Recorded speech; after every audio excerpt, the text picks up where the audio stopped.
Les larmes de joie, les coups de stress, les nuits blanches et même les questions morales. Rémi Farja livre tout. Notre cœur bat à la chamade. Il enchaîne et nous dit « Sur l'échographie, nous n'avons pas vu qu'un seul bébé.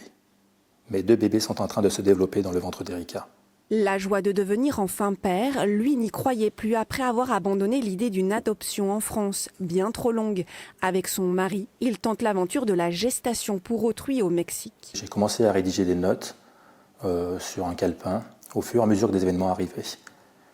Et ensuite, ces notes, lorsqu'on est arrivé au Mexique, je les ai argumentées, je les ai structurées.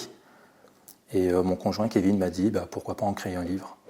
De la décision de recourir à la GPA, interdite en France à la naissance des enfants puis à leur arrivée à Rouen, ce livre raconte le parcours d'un couple, mais surtout l'histoire de Luis, Julio et Luca.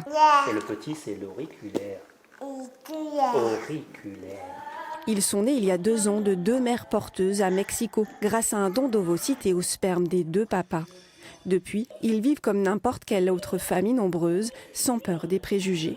Du moment qu'ils connaissent leur histoire, de leur conception, de leur voyage, pourquoi le regard des autres peut être méchant? Il n'y a pas... Chaque famille est différente, chaque famille a son histoire. Et là, c'est leur histoire. Les enfants sont gardés à domicile pour des questions pratiques et intégreront l'école l'an prochain. Un bus? Mais c'est un bus, ça.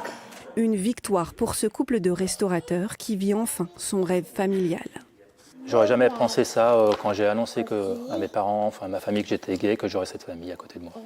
C'est pas parce qu'on est gay qu'on n'a pas le droit d'avoir une famille comme tout le monde. Avec ce livre, Rémi souhaite aider à sa manière les couples homosexuels et hétérosexuels dans leur démarche, mais refuse d'en faire un combat, loin de toute appartenance à une association militante. Il aspire juste au bonheur d'être papa.